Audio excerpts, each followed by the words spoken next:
You know, every once in a while, a movie comes along that's more than just a movie. It's like a cultural earthquake. And right now, that film is Weapons, the new horror epic from Zach Cregger.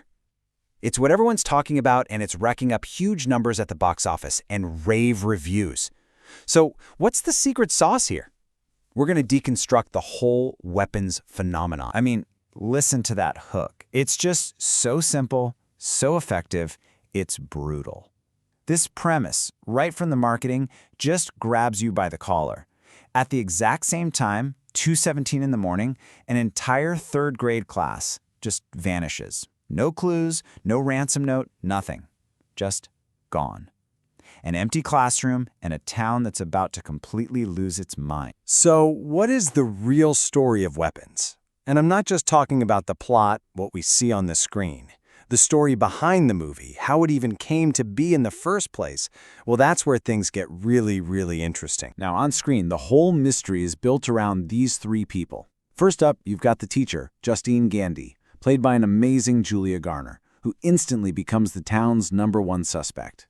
Then there's Josh Brolin as Archer Graff, this father who is just completely consumed trying to find his son. And right in the middle of this storm is Alex Lilly, the one kid who, for some reason nobody can figure out, didn't disappear. But as gripping as that whole mystery is, the real story here, the one that gives Weapons this incredible emotional punch, belongs to its creator. This is where a horror movie becomes something so much deeper. And this contrast right here is everything. On the one hand, you've got the public expectation, right? Zach Cregger, fresh off his smash hit Barbarian, is supposed to deliver another twisted, clever horror ride. But the private reality, what was happening behind the curtain, was that he was writing from a place of just intense, personal tragedy. Cregger has been really open about this. He said he started writing Weapons not because he was chasing another hit, but as a way to deal with the sudden, shocking death of his best friend and comedy partner, Trevor Moore. He says the film literally became a way for him to process his grief.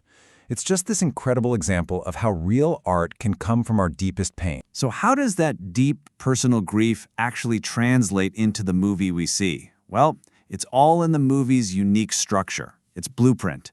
This isn't just a story about loss. The way it's told is a huge part of why it hits so hard. See, unlike your typical horror movie that just follows one person around, Weapons jumps between multiple perspectives. We see things from the teacher's eyes, the father's, even a local drug addict's.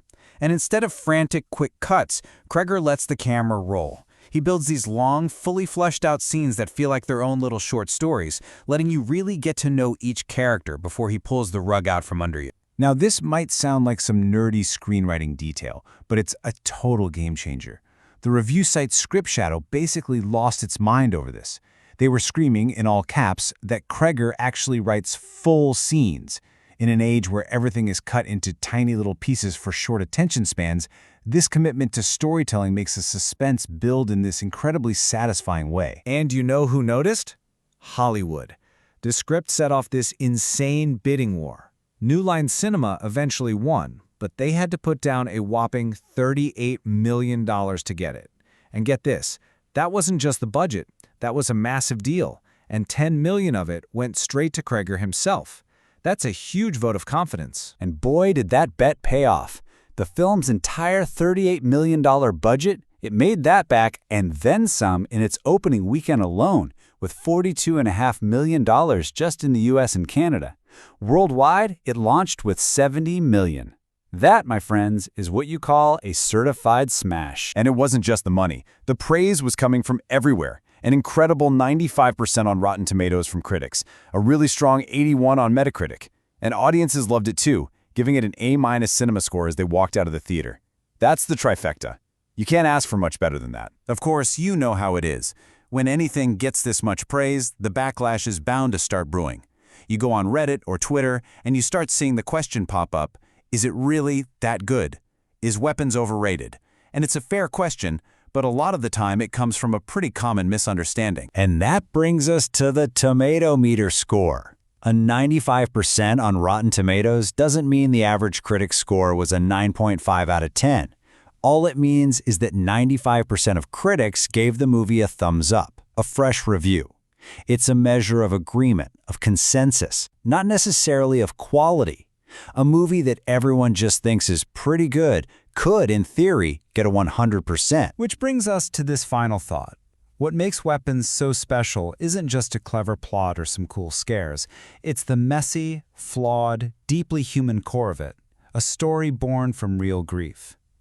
As that same critic from Script Shadow put it, AI could never write a script like this. You need to be flawed.